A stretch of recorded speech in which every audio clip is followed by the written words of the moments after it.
بسم اللہ الرحمن الرحیم۔ السلام علیکم۔ آپ سب کا آپ کے پسندیدہ پروگرام میں خیر مقدم ہے، جس کا نام ہے ایک ملاقات پی سی جی کے ساتھ۔ یوں تو وہ اس پروگرام میں میزبانی کرتی ہیں، پر آج ہماری مہمان ہیں۔ آج ہم آپ کی ملاقات کروانے جا رہے ہیں ڈاکٹر تہمینہ عباس صاحبہ سے، جو کراچی یونیورسٹی کے اردو ڈپارٹمنٹ میں اسسٹنٹ پروفیسر ہیں۔ وہ بڑے گاؤں کے جناب عباس بخاری صاحب کی اہلیہ ہیں۔ ان کے چیلی کنیکشن کی ڈیٹیلز ہم آگے انہی کی زبانی سنیں گے انشاءاللہ۔ ان کا ددیحال بلند شہر اور ننیحال علی گڑھ ہے۔ اردو میں افسانے لکھنا، مضامین لکھنا، تحقیق کرنا، انٹرنیٹ پر آرٹیکلز لکھنا ان کے شوق ہیں۔ ڈاکٹر تہمینہ صاحبہ، آپ کا ہمارے پروگرام میں بطور مہمان خیر مقدم ہے۔ خوش آمدید۔ بہت شکریہ عبد الکاشف صاحب کہ آپ نے مجھے اس پروگرام میں آنے کا موقع دیا، اور آج جو ہے وہ آج مجھ سے میرے ہی حوالے سے سوالات کریں گے، تو ایک نیا تجربہ ہوگا میرے لیے۔ بہت شکریہ۔ بہت بہت شکریہ۔ اب میں آپ کو لیے چلتا ہوں پی سی جی سینئر ایڈمن سلیم اظہر بھائی کے پاس۔ سلیم اظہر بھائی۔ جزاک اللہ عبدالکاشف۔ تہمینہ کو بحیثیت مہمان اس پروگرام میں خوش آمدید۔ تہمینہ تو ویسے تو پورا چہری میرے خیال میں جانتا ہے، پاکستان میں بھی انڈیا میں بھی اب لوگ جاننے لگے ہیں۔ اچھا تہمینہ، سب سے پہلے تو آپ یہ بتائیے کہ چائلڈ سے آپ کا تعلق کیسے بن گیا بھائی؟ یہ اس کا تعلق تفصیل سے بتائیے، چائلڈ سے تعلق کیا ہے آپ کا، کیسے ہے؟ جی، چائلڈ سے جو تعلق ہے وہ میرے ساس اور سسر کی وجہ سے ہے۔ میرے سسر سید اسرار بخاری بڑے گاؤں سے تعلق رکھتے تھے، اور میری ساس طیبہ بی بی مہگاؤں سے تعلق رکھتی تھی۔ دونوں ہی الہ آباد سے تعلق رکھتے تھے، تو اس حوالے سے یعنی میرے شوہر جو ہیں سید صدر الدین عباس، وہ بھی جو ہے الہ آباد سے اور چائلڈ سے جو ہے ان کا کنیکشن ہے، اور انہی کے حوالے سے انہی کے ریفرنس سے جو ہے میرا چائلڈ سے واسطہ اور تعلق ہے۔ ماشاء اللہ۔ یہ بتائیے گا اب ذرا تہمینہ کہ آپ کی پیدائش کہاں کی ہے، اور تعلیمی سفر آپ کا کیسا گزرا، کہاں کہاں گزرا، اس کے بارے میں ذرا بتائیے، اور اپنی امیڈیٹ فیملی کے بارے میں بتائیے گا کہ کیا ہے امیڈیٹ فیملی آپ کی، بہن بھائی کیا ہے، کتنے ہیں، کیا ہیں آپ کو؟ جی، میری پیدائش تو کراچی کی ہی ہے، اور تعلیمی سفر جو ہے وہ بھی اس کا آغاز کراچی ہی سے ہوا۔ جس دور میں ہم نے تعلیم حاصل کی اس وقت شاید وہ ہم آخری جنریشن تھے، آخری نسل تھے یا آخری پیڑھی تھے کہ جو پیلے اسکولوں میں پڑھا کرتے تھے، کیونکہ میرے بعد جو میرے دیگر بہن بھائی تھے تو انہوں نے پرائیویٹ اسکولوں میں تعلیم حاصل کی۔ تو سفر کا آغاز وہی گورنمنٹ اسکول سے ہوا، اپنے علاقے کے اسکول سے ہوا، لیکن کالج آ کے آپ سمجھ لیں کہ پہلی بغاوت کہہ لیجیے آپ، کہ میں نے جو ہے باقی بہنوں کی طرح ایک گرلز کالج میں داخلہ نہیں لیا، اور اپنے گھر سے کافی دور ایک کامرس کالج میں داخلہ لیا، جو زمانے میں کو ایجوکیشن تھا۔ کو ایجوکیشن اس طرح سے تھا کہ لڑکیوں کی کلاسز جو ہے وہ فرسٹ فلور پہ ہوتی تھی اور لڑکوں کی گراؤنڈ فلور پہ، لیکن اس زمانے میں یہ بہت معیوب بات سمجھی جاتی تھی کہ لڑکیاں جو ہیں وہ لڑکوں کے ساتھ تعلیم حاصل کریں، اور شاید میرے خاندان میں زیادہ معیوب سمجھی جاتی تھی۔ تو کچھ مجھے خاندانی تنازعات کا سامنا بھی کرنا پڑا، لیکن بی کام کر لیا۔ اس کے بعد ارادہ تھا کہ بینکنگ کی طرف جاتے یا کامرس کی فیلڈ جو ہے وہ اختیار کی جاتی، لیکن والد صاحب نے اور خاندان کے دیگر بزرگوں نے جو ہے اس طرح کی نوکری کی یا پروفیشن کی اجازت نہیں دی، اور پھر تھوڑا سا ذہن تبدیل کرنے کی خاطر میں نے اس زمانے میں کئی پروفیشنل کورسز کیے، بیوٹیشن کا کورس بھی کیا میں نے، اس کے علاوہ سلائی کڑھائی تو ہمارے گھر میں سکھائی ہی جاتی تھی، سارے ہنر جو ہیں اس کی تربیت گھر میں دی گئی ہمیں۔ تو اچانک ایک بزرگ نے مجھے مشورہ دیا کہ آپ اردو میں ایم اے کر لیں۔ تو اردو وہی والی صورتحال تھی اس وقت کے جو بچے جو ہیں اردو کو کوئی اہمیت نہیں دیتے تھے، شاید ہم بھی ان میں شامل ہوں گے، لیکن اردو اچھی اس لحاظ سے تھی کہ میں میٹرک انٹر کے زمانے سے افسانے لکھ رہی تھی، شائع بھی ہو رہے تھے، گھر میں اعزازیے بھی آتے تھے منی آرڈر کی صورت میں، تو ہم نے سوچا ہنستے کھیلتے کر لیں گے۔ تو اردو میں جب داخلہ لیا تو پتہ چلا کہ بی کام میں تو بہت محنت کرنی پڑی تھی، یہ ہماری دلچسپی کا مضمون تھا، تو یہاں دلچسپی کی وجہ سے وہ بھاری بوجھ کی طرح محسوس نہیں ہوا، اور بہت اچھے طریقے سے ہنستے کھیلتے ایم اے اردو ہو گیا۔ اور شاید میں کہتی ہوں سب سے اچھا تعلیمی دور جو ہے وہ کراچی یونیورسٹی کا تھا، جس زمانے میں نے وہاں سے ایم اے اردو کیا۔ پھر ایک اور خیال آیا کہ کیوں نہ لسانیات میں ایم اے کر لیا جائے، پھر لسانیات میں داخلہ لے لیا۔ اسی دوران جو ہے بس وہی سلسلہ جاری رہا، لسانیات کے بعد جو ہے وہ M Phil P H D کا خیال آیا، تو وہ سلسلہ پڑھنے لکھنے کا جو جاری تھا وہ آج تک جاری ہے، اور پڑھنے لکھنے کا سلسلہ تو میں سمجھتی ہوں کہ کبھی ختم نہیں ہوتا۔ تو یہی جو ہے وہ میرا تعلیمی سفر تھا جس کی بابت میں نے آپ کو تفصیل سے بتایا۔ ماشاء اللہ، اردو ادب یعنی بچپن سے آپ کا اردو ادب شوق تھا، یعنی کہ لکھنا لکھانا پڑھنا افسانہ شاعری، ماشاء اللہ۔ یہ بتائیے تدریس کی طرف کیسے مائل ہوا کہ تدریس کی طرف جایا جائے، اور تدریسی سفر آپ کا جو شروع ہوا کہاں سے شروع ہوا، کہاں کا نہیں، کیسے کراچی یونیورسٹی میں اب یہاں تک کیسے پہنچی ہیں آپ، اس کے بارے میں ذرا بتائیے۔ جب ایم اے اردو کر لیا تو آپ کہیں کہ میری خوش نصیبی تھی کہ پہلا موقع ہی مجھے کراچی یونیورسٹی میں بطور کوآپریٹو جز وقتی استاد پڑھانے کا ملا۔ وہ وہاں سے تدریسی سفر شروع ہوا، پھر اس کے بعد جو ہے کراچی کے کچھ مشہور تعلیمی ادارے ہیں وہاں بھی، جیسے ڈی جے سائنس کالج ہے، بحریہ کالج ہے، اور بھی دیگر کچھ ایسے ادارے ہیں کہ جہاں پڑھانے کا موقع ملا۔ اور پھر یہاں کراچی شہر کے ایک مشہور پرائیویٹ نجی تعلیمی ادارے میں تقریباً 8 سال میں نے بطور لیکچرار خدمات انجام دی۔ اس کے بعد اچانک جو ہے گوادر میں اسسٹنٹ پروفیسر کی ایک جاب آئی، تو میں نے وہاں درخواست دی، ٹیسٹ انٹرویو کے بعد جو ہے میرا سلیکشن ہو گیا، اور 2 سال تقریباً میں گوادر میں بھی رہی۔ وہاں سے جو ہے پھر یہاں سندھ گورنمنٹ میں جو ہے میری لیکچرار کی جاب ہو گئی، تو یہاں آ کے میں نے گلستان جوہر میں ایک بوائز کالج ہے وہ میں نے جوائن کر لیا۔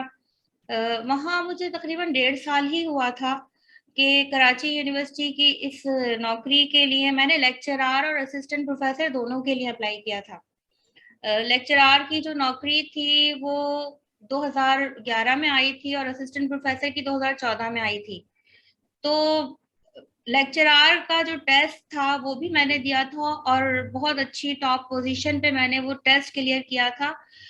اور جو اسسٹنٹ پروفیسر والا یعنی جو پوسٹ تھی، جب انٹرویو کا وقت آیا تو مجھے 2 یعنی لیٹر ریسیو ہوئے انٹرویو کے، کہ ایک میں یعنی لیکچرار کے لیے انٹرویو تھا، ایک میں اسسٹنٹ پروفیسر کے لیے انٹرویو تھا۔ اور اس وقت کراچی یونیورسٹی میں این ٹی ایس کے ذریعے جو ہے وہ ٹیسٹ ہو رہا تھا، تو ظاہر سی بات ہے کہ یہاں یونیورسٹی کا کوئی عمل دخل نہیں تھا۔ جو جتنے بھی طلبہ تھے تقریباً میرے خیال سے 70-80 نے وہ ٹیسٹ دیا تھا، جس میں سے بمشکل 25 یا 30 پاس ہوئے تھے، اور وہ بھی بالکل بارڈر لائن پہ جا کے۔ لیکن الحمدللہ میرا بہت اچھے نمبر سے وہ ٹیسٹ کلیئر ہوا تھا۔ پھر جس دن انٹرویو ہوا تو انٹرویو میں دونوں، پہلے اسسٹنٹ پروفیسر کا انٹرویو ہوا اور دوسرا پھر لیکچرار کا ہوا، تو الحمدللہ بس یعنی اس رب کا کرم ہے، احسان ہے کہ بطور اسسٹنٹ پروفیسر میرا تقرر ہو گیا اور میں نے وہاں جوائن کر لیا۔